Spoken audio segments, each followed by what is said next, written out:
ఇది ఇన్ని రోజులు ప్రభాస్ అన్న సైలెంట్గా ఉండే ఈరోజు సలా రక్తంతో మన బయటకు వచ్చాడు మళ్ళీ ఈ ప్రభాస్ అన్న. ఇంటర్వెల్ సీన్ అన్న అది వేరే లెవెల్ అన్న. అసలు లుక్సా ఆ కటౌట్కి లుక్స్కి మనం అసలు ఇంకా తేడా చూసుకోవద్దు. సెంటిమెంటా ఫ్రెండ్షిప్ అన్నాక ఒక బాండింగ్ ఉంటుంది. ఆ బాండింగ్ ఎలా ఉంటుందో ఈ సినిమాలో చూపించారు. That's all.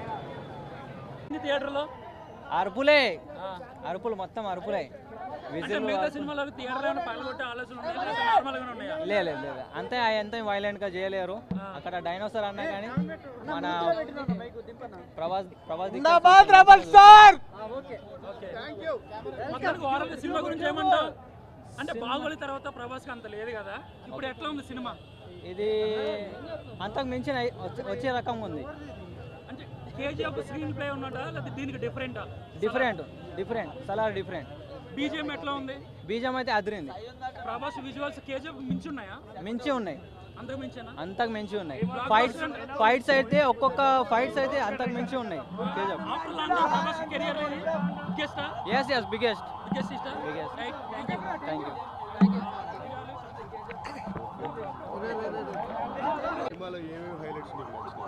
నాకైతే ఫైట్స్ చాలా హైలైట్స్ నచ్చినాయి. ఇక్కడ ప్రభాస్ స్టోరీ కానీ అని మన శివ అని ఉంటాడు ఆయన స్టోరీ కూడా చాలా బాగుంది. ఇందులో జగపతి బాబు కూడా చాలా బాగా యాక్ట్ చేశారు. ఇలా ప్రభాస్ది కట్అవుట్ తగ్గట ప్రభాస్కు ఇచ్చిండు అన్నట్టు. అక్కడ హైలైట్ మొత్తం ప్రభాస్ అయితే. చూసే వాళ్ళు ఫైట్ చూసినట్టు ఉన్నారు కానీ స్టోరీ మాత్రం చాలా బాగుంది. అక్కడ కేజీఎఫ్కి అయితే చాలా బాగుంది.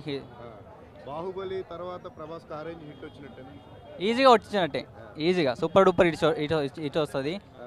ఎవరైనా కళ్ళు మూసుకొని చూసేయద్దు సినిమాని.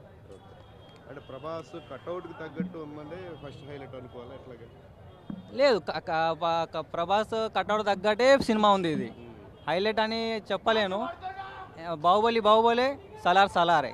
కేజీఎఫ్లో బీజిఎం బాగుంటుంది, ఇందులో ఎలా ఉంది?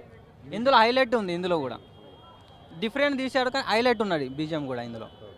కొంచెం ఎక్కడైనా కేజీఎఫ్ చూసినా అట్లా లేదు అట్లా ఏమీ అనిపించేది. మొత్తం డిఫరెంట్ ఉన్న స్టోరీ మొత్తం డిఫరెంట్ ఉంది. అలా ఏమి అనిపించేది.